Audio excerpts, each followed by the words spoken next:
Bom, pessoal, esse daqui é mais um de alguns encontros que eu pretendo ter aqui nesse espaço com colegas que contribuem com a saúde de seus pacientes, que contribuem direta e indiretamente, mais corriqueira ou menos corriqueiramente com o ensino, com discussão, que promovem reflexões importantes. Hoje eu estou aqui com um colega médico psiquiatra, que é o Rubem. A ideia é a gente falar um pouco sobre o cotidiano de um psiquiatra, a gente falar um pouco sobre alguns fenômenos aí que estão circulando no nosso mundo. Eu acho que vai ser interessante porque juntos a gente pensa um pouco mais, né? E eu tenho certeza que essa reflexão pode valer para todos. Vou deixar que ele se apresente e a gente aí sim começa um pouco dessa conversa. Meu nome é Rubem, eu sou médico psiquiatra. Conheci o Gustavo no meu mestrado da Unicamp. A gente faz parte do mesmo grupo de pesquisa do ensino em saúde. Atualmente eu estou cursando uma pós-graduação em psicogeriatria, né, psiquiatria de pacientes idosos. E para mim é uma honra estar aqui, poder refletir sobre algumas coisas, porque todo o processo educacional a gente tem o objetivo de criar um saber crítico, né? Então a gente tem que rever muito as nossas interpretações dos fenômenos, como a gente se coloca. E eu acho que ter uma reflexão, compartilhar um saber com o Gustavo pode ser uma experiência muito bacana. E a gente pensa em trazer questões envolvendo alguns cenários de atuação. Eu acho que eu vou propor a gente começar falando sobre emergência psiquiátrica, que eu acho que é um tema que tem, hoje em dia na internet tem muitos cursos. O médico recém-formado está atendendo aí para ambientes de emergências gerais, inclusive atendimento de pessoas em crises psíquicas. E na psiquiatria, não necessariamente você tem que atuar sempre com isso, né? Você atua hoje em dia, Gustavo? Hoje, como preceptor, eu estou em cenário de emergência, em que circula também residente de clínica médica, por exemplo, e de outras especialidades. O que é bastante interessante para o médico generalista ter noção do que é uma emergência psiquiátrica e o que eventualmente não é. Existem demandas agudas e existem emergências, são coisas diferentes. Você hoje atua em alguma emergência? Jamais. É bom para a saúde, né? É bom. Nem todo psiquiatra precisa estar inserido nos cenários de urgência e emergência, né? Eu acho que é uma questão de um fit entre a pessoa e o cenário. Eu me lembro, assim, quando eu estava na residência, o meu primeiro plantão de psiquiatria como residente foi no pronto-socorro da Unicamp. E daí eu me lembro, assim, falaram assim, o primeiro paciente que eu atendi, falaram: Rubem, chegou uma ambulância. E daí eu mal sabia, vou receber um SAMU, o que eu vou fazer?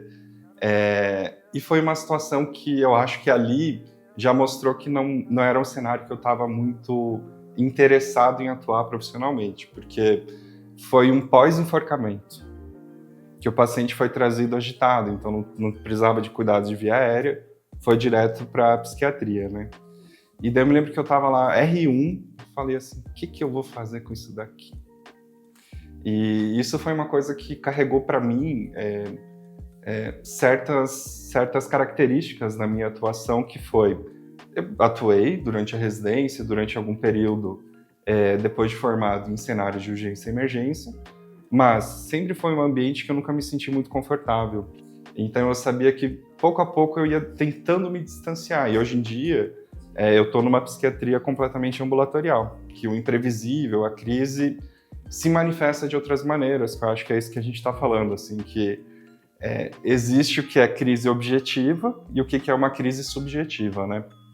Crise objetiva é isso, assim, suicídio, pós-suicídio, crises psicóticas, mas cada paciente vive uma crise subjetiva, é isso que a gente acolhe no consultório, né? Eu acho que é importante, de fato, a gente fazer essa conceituação, mas para quem eventualmente precisar de um serviço de urgência e emergência, tá tudo certo.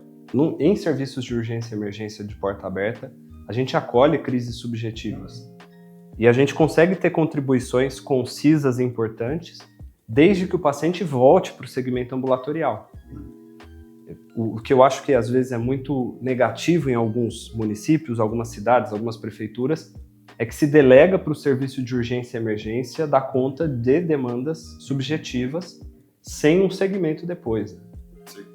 Uma coisa que eu sempre falo para os residentes ou especializandos que não são psiquiatras é ter clareza do que é motivo de internação.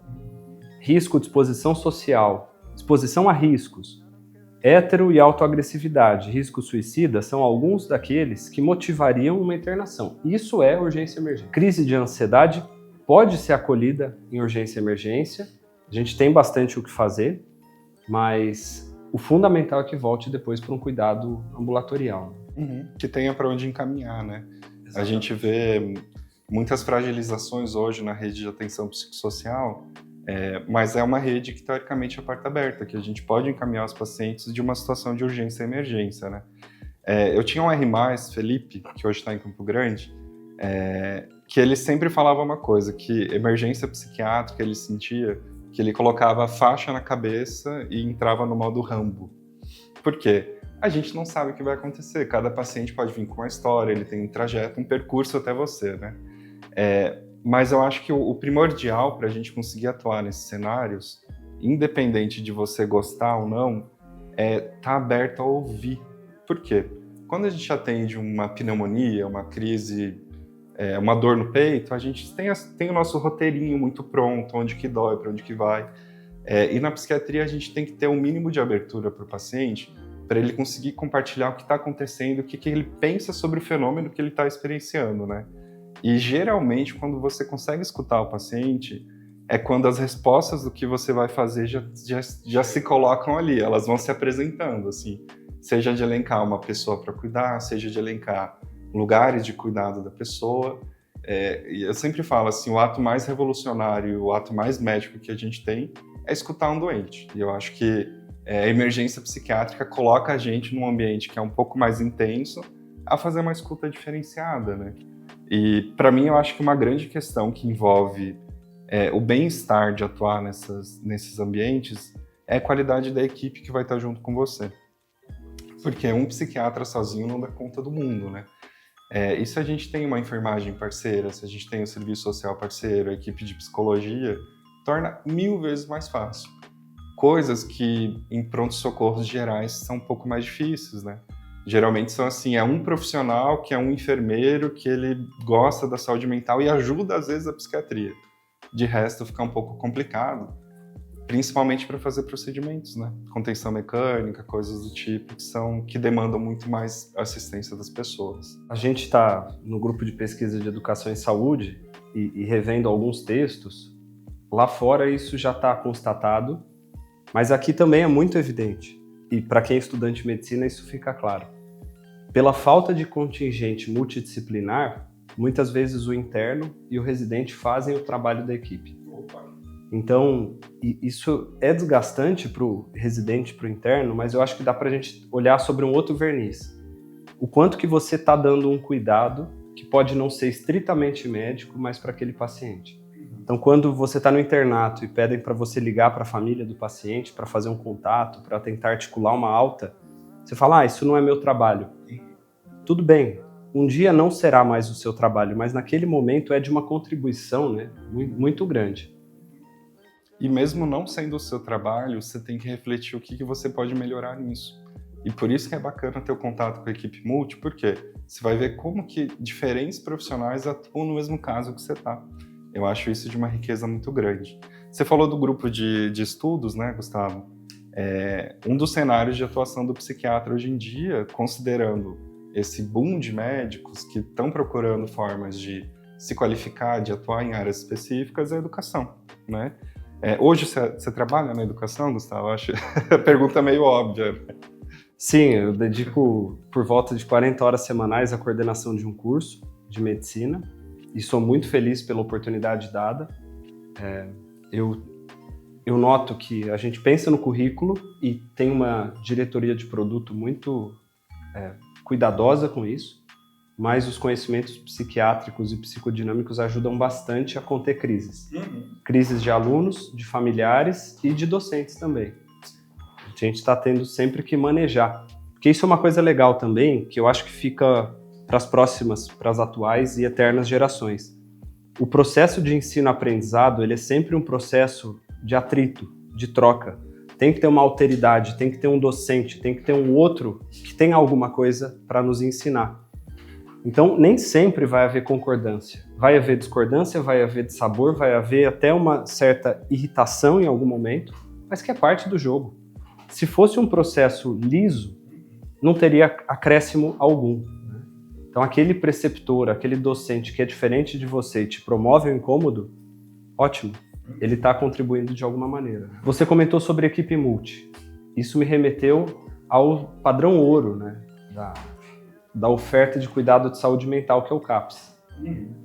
Como é que foi a tua experiência ao longo desse tempo e como você observou a experiência de colegas em serviços de atenção psicossocial? A equipe multi funciona? Como é que é? Opa, isso funciona, né? Eu sempre gosto de pensar no contexto em que a equipe se insere, né? Eu pude viver duas realidades muito interessantes. Me formei numa residência integrada à rede aqui em Campinas e trabalhei num CAPS AD, que é um CAPS especializado em pacientes com questões envolvendo álcool ou droga, acolhe muita crise, acolhe muita agitação, são muitas intervenções que acontecem. E atuei nesse CAPS num cenário de que a gente tem discutido muito de precarização da saúde de Campinas, né? E a equipe multi e o contexto que você está inserido determina muito o trabalho, né? Eu gosto sempre de falar assim, que quando os profissionais começam a perder esperança na melhora do paciente, é quando a gente está perdendo o cuidado, é quando a gente está só sustentando o mínimo para sobreviver até o dia seguinte.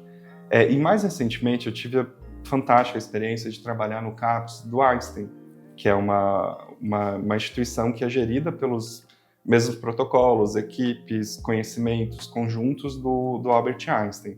E foi muito interessante, assim. Percebi muita mudança na qualificação da equipe multi e no trabalho colaborativo, assim. Por quê? Qual que é a principal questão? Todo mundo sabia o que era seu núcleo e o que era o seu campo. Então, tinham saberes e condutas muito determinadas para cada profissional e na hora de sair para o campo, onde é esse espaço coletivo de criação, era muito mais colaborativo, porque tudo estava muito mais alinhado. E isso eu acho muito interessante, que é uma coisa que eu vou carregar sempre quando eu estiver no CAPS, assim, tem que ter fluxo das coisas. Não é a moda de cada profissional, a moda de cada equipe. A instituição tem que ter um padrão de resposta a cada coisa que acontece.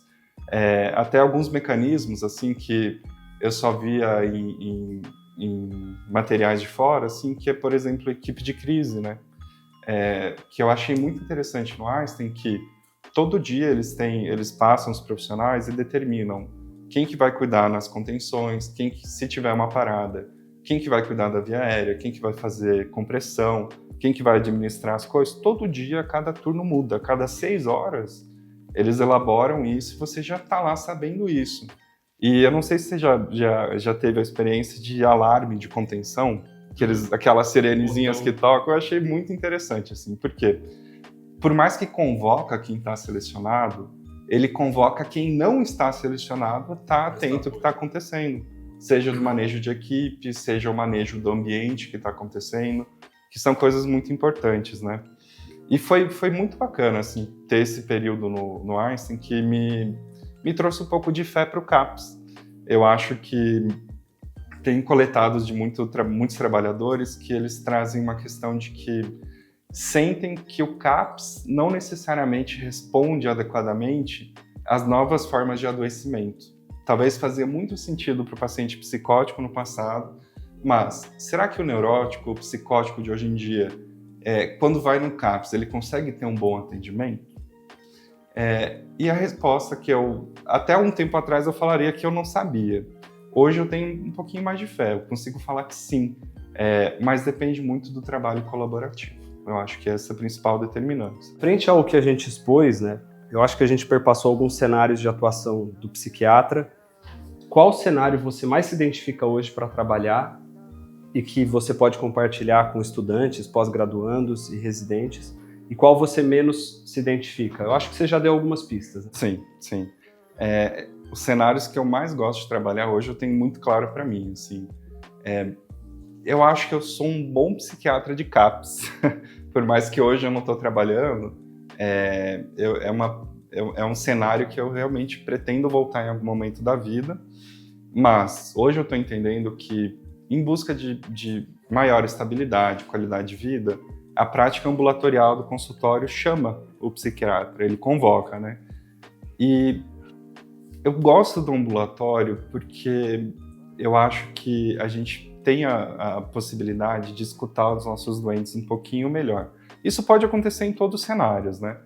Mas eu acho muito interessante você acompanhar um paciente ao longo de um ano, você ter vários atendimentos, trabalhar os problemas. Ontem mesmo eu estava atendendo uma paciente minha que ela veio num quadro ansioso, daí ela compartilhou que estava pensando em engravidar.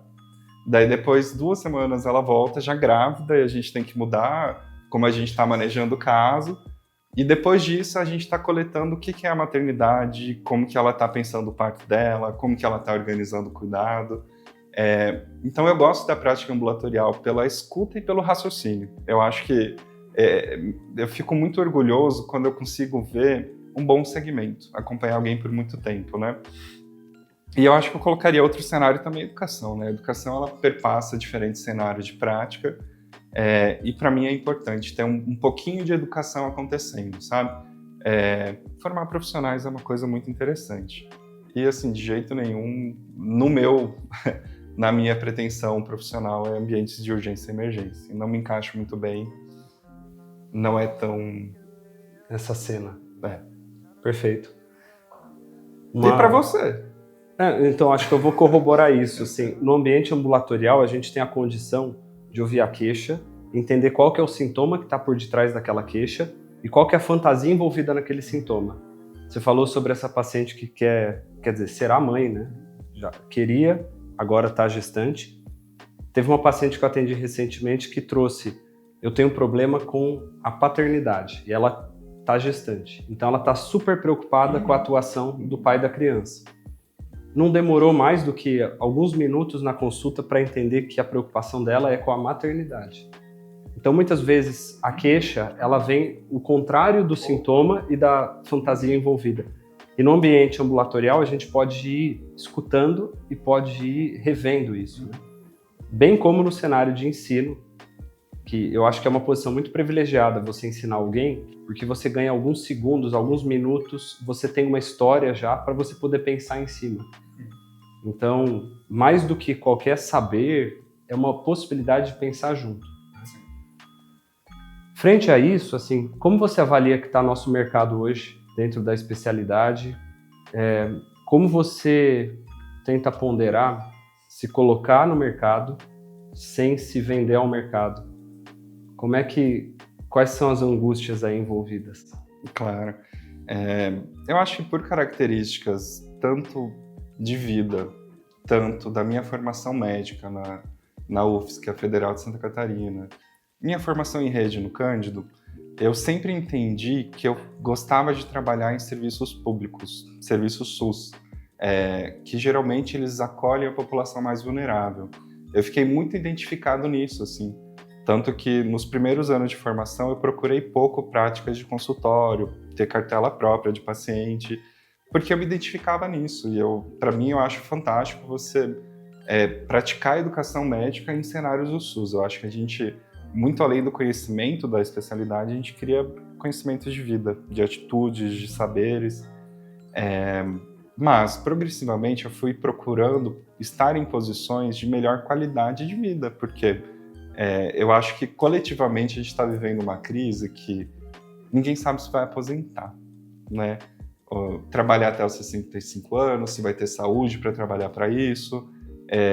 Então, eu acho que a procura do conforto enquanto você trabalha é algo muito válido. E, progressivamente, eu fui migrando para essas práticas ambulatoriais. Eu acho que o mercado hoje está em alta, eu acho que isso é muito nítido, assim. Eu tenho a experiência, não sei se é porque eu sou psiquiatra, eu abro o Instagram e fico vendo vídeo assim, a cada 5 vídeos é um marketing médico, a maior parte é de psiquiatra, assim, ou de pessoas que estão trabalhando em saúde mental sem ser necessariamente psiquiatra. Eu acho que é um mercado que está em alta, eu fico feliz das pessoas estarem procurando atendimento em saúde mental, mas a gente não pode confundir o que é uma procura por diagnósticos e tratamento e o que é uma procura por escuta. No final de tudo, quando você está na frente de um profissional de saúde mental, você tem que ser escutado, você tem que ser acolhido. Se você sai de lá com um diagnóstico, uma prescrição, e você sente que o profissional não te conheceu, que o profissional não estava interessado em você, não vai dar certo o tratamento. Mas tudo isso para falar que eu acho que o mercado está muito em alta. Eu até percebo algumas coisas que são bem interessantes, assim, que em serviços ambulatoriais, eles estão pagando cada vez mais para o psiquiatra. Não sei se você já reparou, assim, em serviços que têm várias especialidades, a escassez de psiquiatra, a necessidade de aumento de agenda tem feito eles pagarem cada vez mais a hora trabalhada, por exemplo. O que é interessante, mas a gente não pode desconsiderar que está um movimento de formação de muitos profissionais, né? Eu não sei até quando que vai saturar esse mercado. Quando não vai ser mais tão atrativo ser psiquiatra, trabalhar em saúde mental. Mas, se a gente trabalha só pensando no nosso salário, é quando a gente vai se frustrar, né? Eu acho que a psiquiatria, entre todas as especialidades, talvez seja a mais médica, porque a gente precisa de uma pessoa falando na nossa frente. Não é que nem medicina de emergência, por exemplo, que pode ser uma pessoa que está desmaiada, sem a perna, sem a cabeça. Se a cabeça nem tanto. Pouco provável. Pouco provável. Legista. Mas a psiquiatria é uma ciência eminentemente humana. A gente precisa nos conectar com os nossos pacientes. E eu acho que eu até falo assim que a gente vive uma crise de desconexão. É uma crise de falta de sentido nas coisas. Seja no trabalho, na família, nos relacionamentos, até na formação. E eu acho que o psiquiatra é um profissional que está cotidianamente se inserindo em contextos que precisa de muita reflexão. E isso parte da escuta. Eu acho isso fantástico.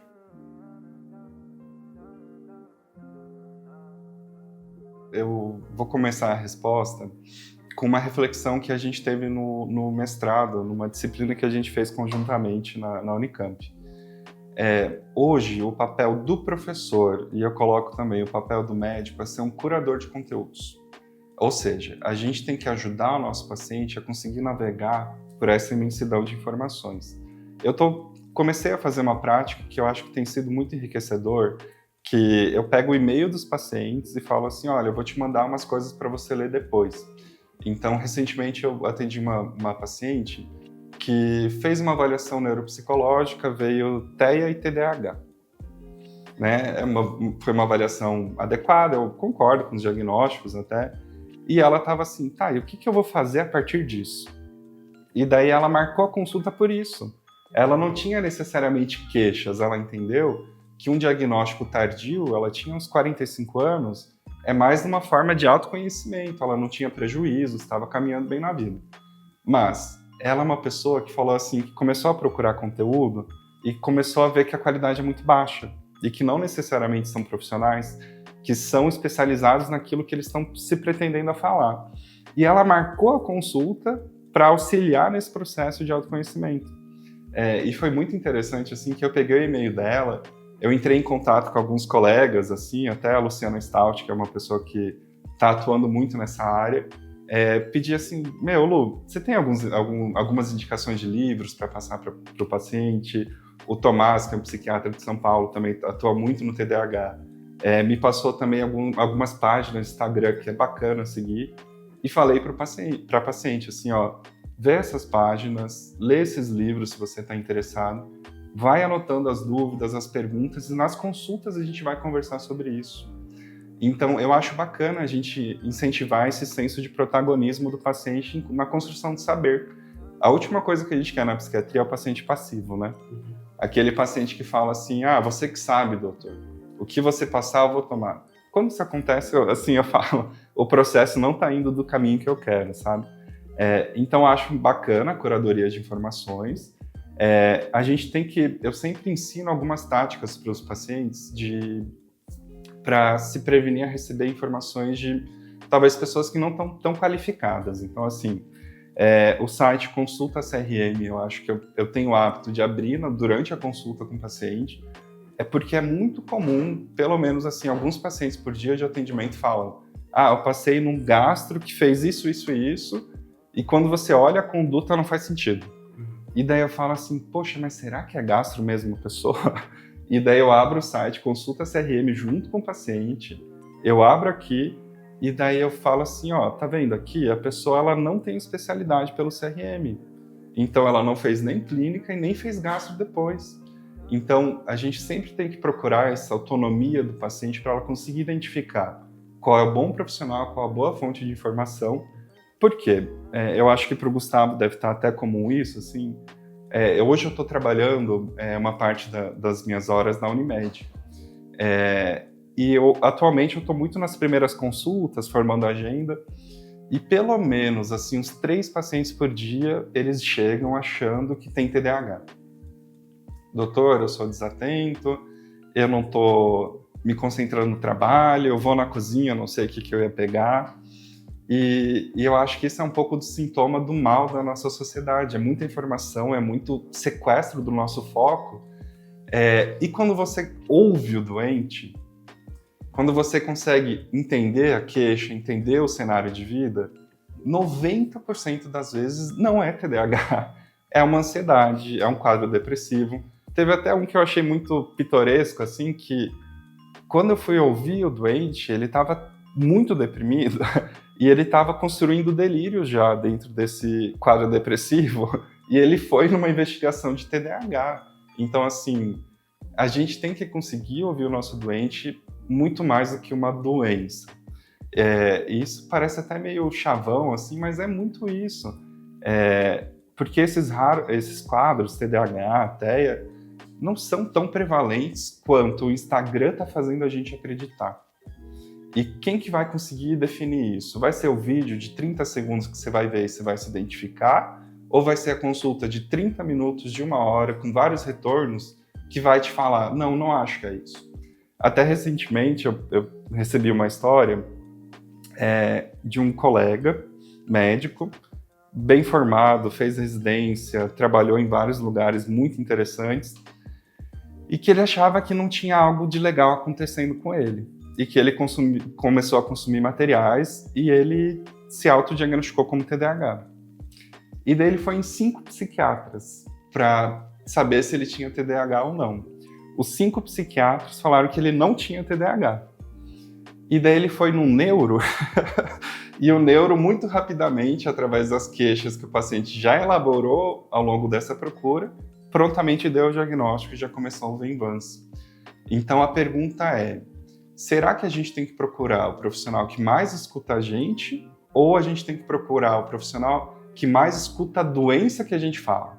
Porque o mal da nossa sociedade hoje é a procura por diagnóstico. Todo mundo tem que ter um diagnóstico. Hoje o conceito de normalidade foi invadido através do conceito de doença. Eu acho isso... Isso é interessante, que nos mostra a diferença da autoridade do argumento e o argumento da autoridade. A autoridade do argumento que é fruto de uma escuta qualificada, de uma correlação das queixas e de uma proposição ali de um cenário, de uma leitura de um cenário que são fidedignos. Por outro lado, o argumento da autoridade vem dessa forma assim, quase sacerdótica, né? De que o sacerdote vai ter a resposta esperada e necessária para cobrir aquele vazio. Mas, como a gente já comentou aqui nesse espaço, todos nós somos seres de falta, né? A gente não está completo. E a indústria se vale disso, então a gente é estimulado a consumir, e nesse sentido eu acho que as mídias sociais, elas ressaltam essa falta porque a gente vira consumidor mais ávido. E a indústria médica e de outras áreas da saúde também.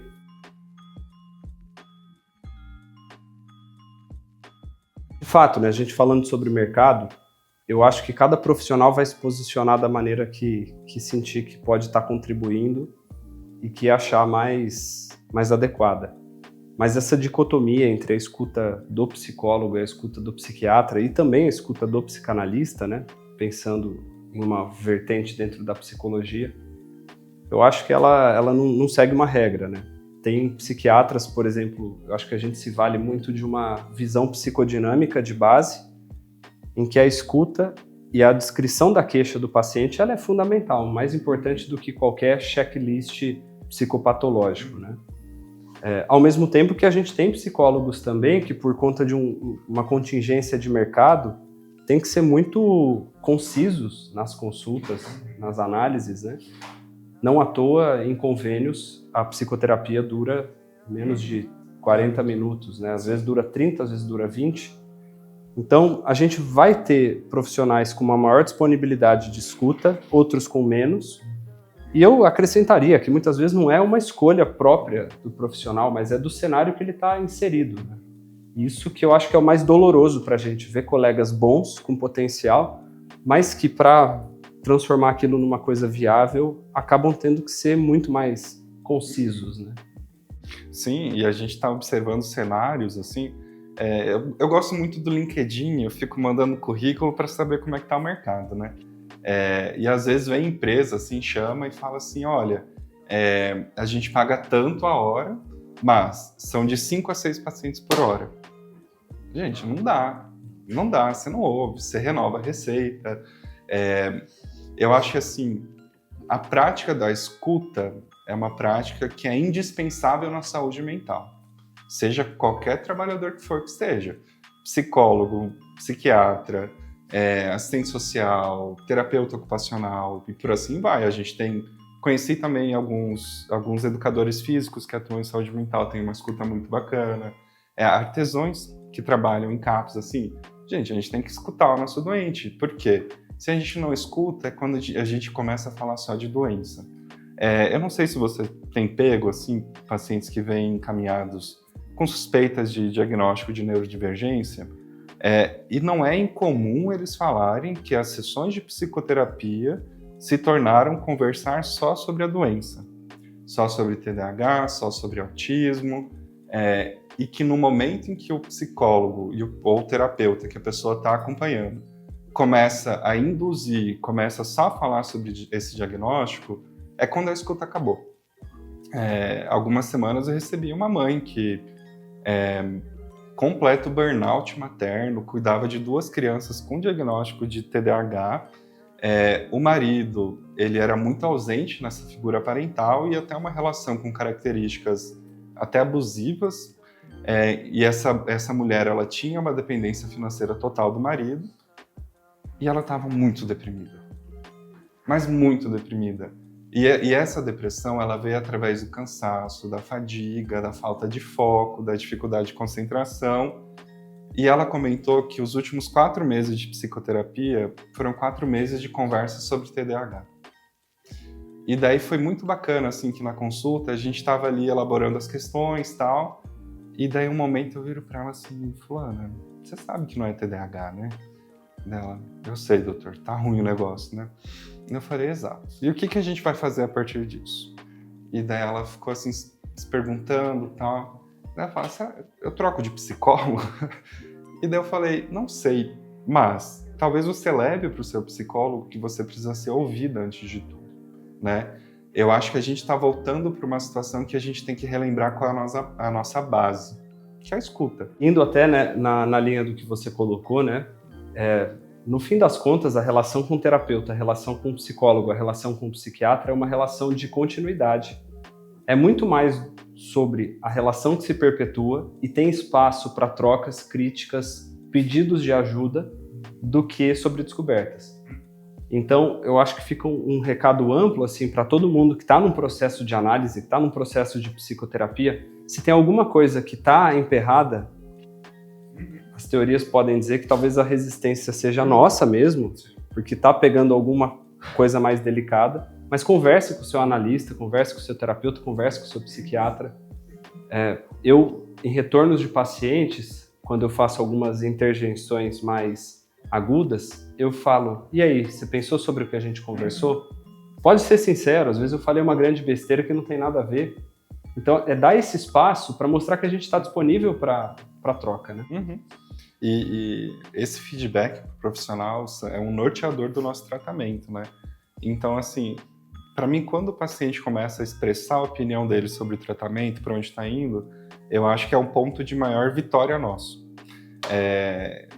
Já tive pacientes, sim, que falaram assim, doutor, aquele dia que eu vim com você, eu acho que você pegou muito no pé com relação a tal coisa. Geralmente atividade física, mudança de estilo de vida. E daí, para mim, o que me parte o coração é quando o paciente volta e fala assim, eu voltei com medo do doutor, se o doutor ia cobrar. Daí o bicho pega, daí é o momento que você tem que olhar para si. Eu acho que a psiquiatria convoca a gente a isso, a sempre estar num processo de reflexão de como eu estou lidando com as situações. Então, manejos que eu fiz quando eu recém-formei, ou quando estava na residência, eu olho para trás e falo assim, jamais faria isso de novo. E essa troca interpessoal é uma coisa que vai amadurecendo com o tempo. Eu acho que vai amadurecendo e, se não for bem tratada através do próprio processo de qualidade de vida, de procurar terapia, análise, coisas do tipo, ela vai se apagando. A gente está recebendo muito relato de paciente que vai em psiquiatra e fala o profissional foi completamente apático, a consulta durou 5 minutos. Já tive cena de paciente que falou assim que pagou consulta particular e daí estava se queixando e daí o psiquiatra fala assim para o paciente, não, pode parar de falar, eu já sei o que você tem. E daí passa a prescrição dele.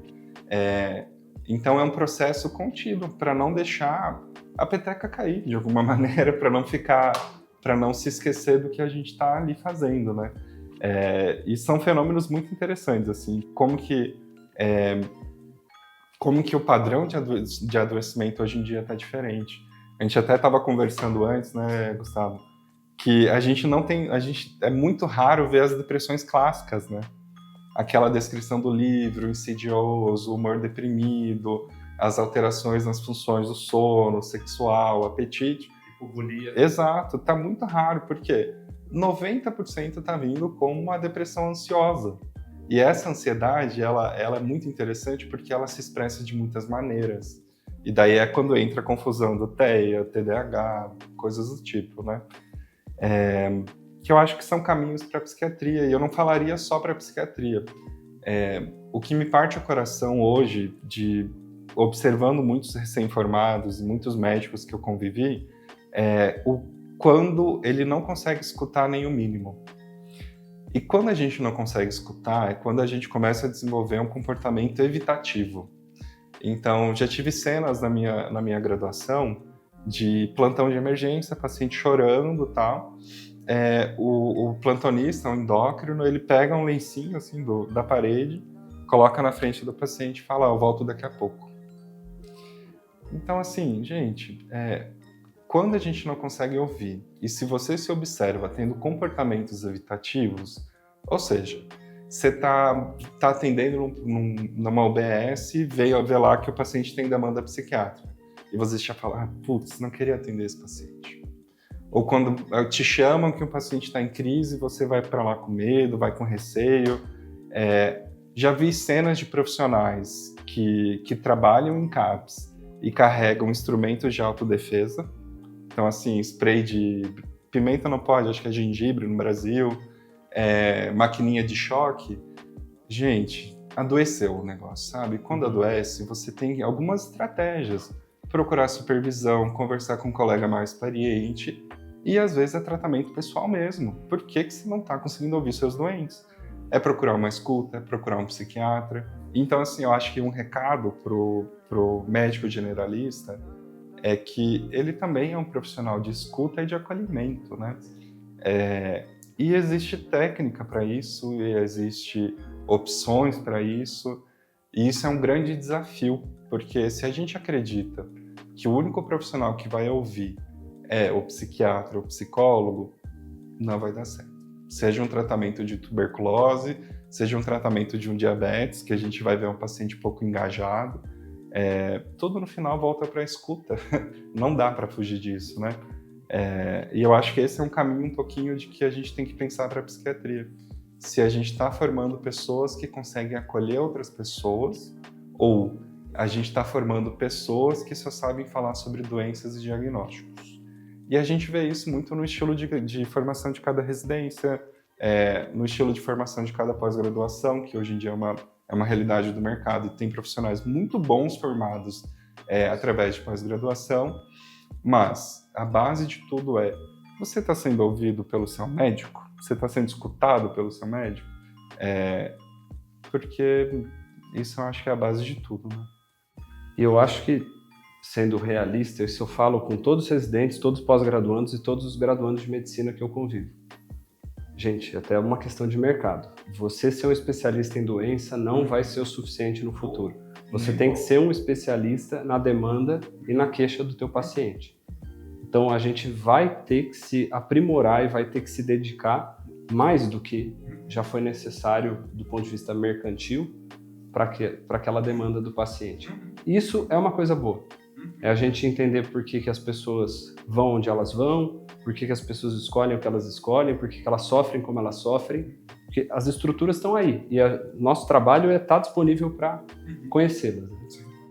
E não pode ter pressa para o diagnóstico. Sim. Se não é uma urgência, emergência, convide o paciente a ter uma calma para elaborar o diagnóstico. Explicar que às vezes depende de várias consultas, que a gente vai começar o tratamento e vai avaliar através da resposta. Eu conheci um psiquiatra lá em Florianópolis, que eu acho que talvez é um psiquiatra que eu carrego como modelo para mim, assim, que eu gostaria de ser mais como ele. Que ele falava assim, o diagnóstico é a última coisa que eu dou.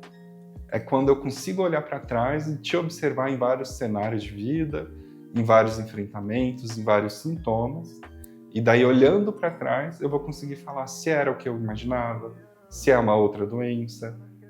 Se a gente coloca o diagnóstico antes de tudo, eu acho que o processo terapêutico fica só na medicação.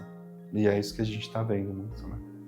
Isso é psiquiatria crítica, né? A gente entender que o nosso tratamento medicamentoso que a gente propõe, ele não é um mecanismo chave-fechadura para um diagnóstico. Ele tem algumas propriedades psicofarmacológicas que vão beneficiar o paciente naquele período, baseado nas queixas dele, e o diagnóstico é uma construção a posteriori. Sim, total. Eu tinha um preceptor, o Rafael Colasso, que ele falava assim, se fosse tão simples, era só dar fluoxetina que resolvia. E não é. A gente é muito mais complexo do que isso, né? E então a gente tem que construir esse ambiente de acolhimento com o paciente. Não há química que vá sintetizar o sofrimento. Jamais. Jamais. Boa pergunta.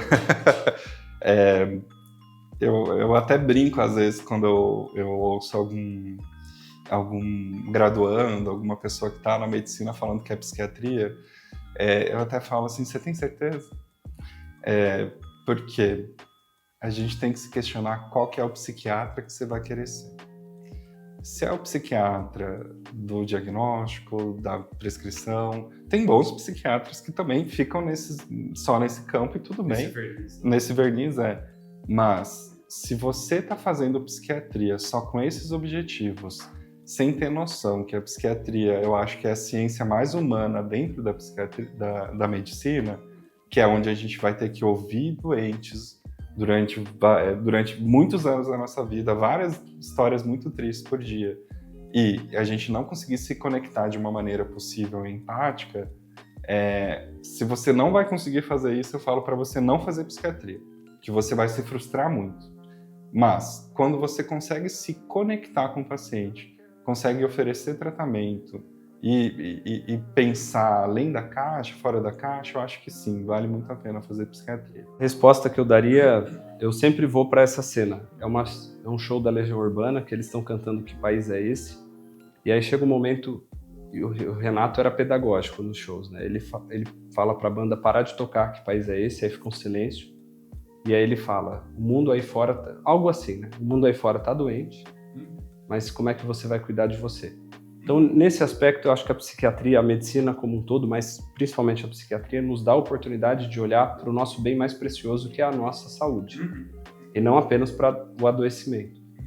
Então, eu diria para qualquer pessoa que está interessada a fazer psiquiatria, porque entender o mundo como um todo, a gente não vai dar conta, e nem a nós mesmos, mas dentre os bens que a gente pode tentar compreender e aprofundar, eu acho que ele é o mais importante.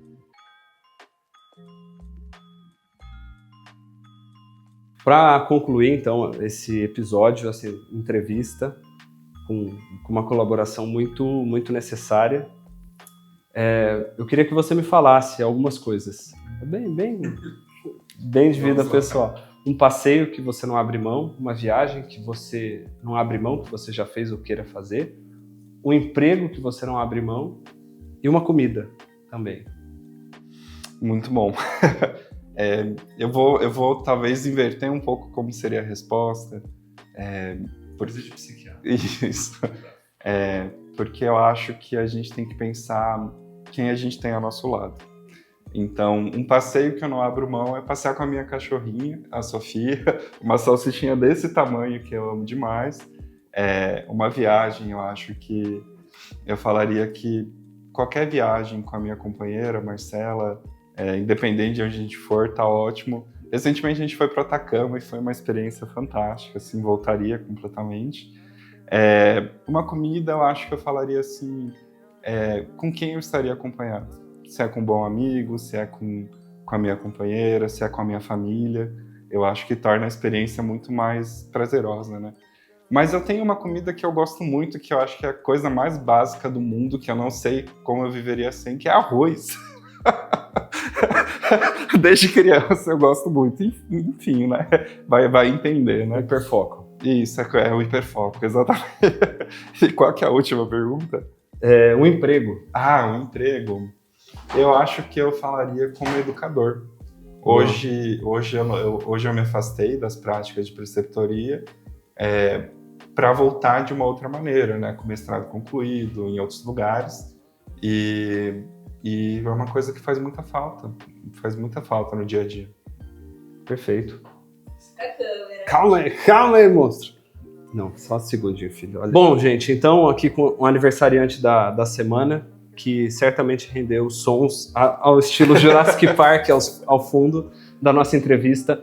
Queria agradecer a presença do Rubem. A gente vai continuar tentando sustentar a saúde mental desse país, né? Com o nosso carimbo e com a nossa escuta. E queria agradecer a tua presença com colocações que eu acho que vão ser muito valiosas para estudantes, para colegas médicos e também para a comunidade como um todo, né? Porque fala sobre essa relação entre o profissional e o paciente. Eu agradeço muito a oportunidade de estar aqui e eu fico feliz em toda a situação em que a gente consiga exercitar o que é uma psiquiatria crítica, que a gente consiga olhar para si mesmo, rever, construir novos saberes. E para mim, fazer isso ao teu lado, um grande amigo, é fantástico. Valeu. Até semana que vem com mais vídeos, mais curiosidades sobre o Rubem. Podem deixar as perguntas no direct. Um abraço. Até mais.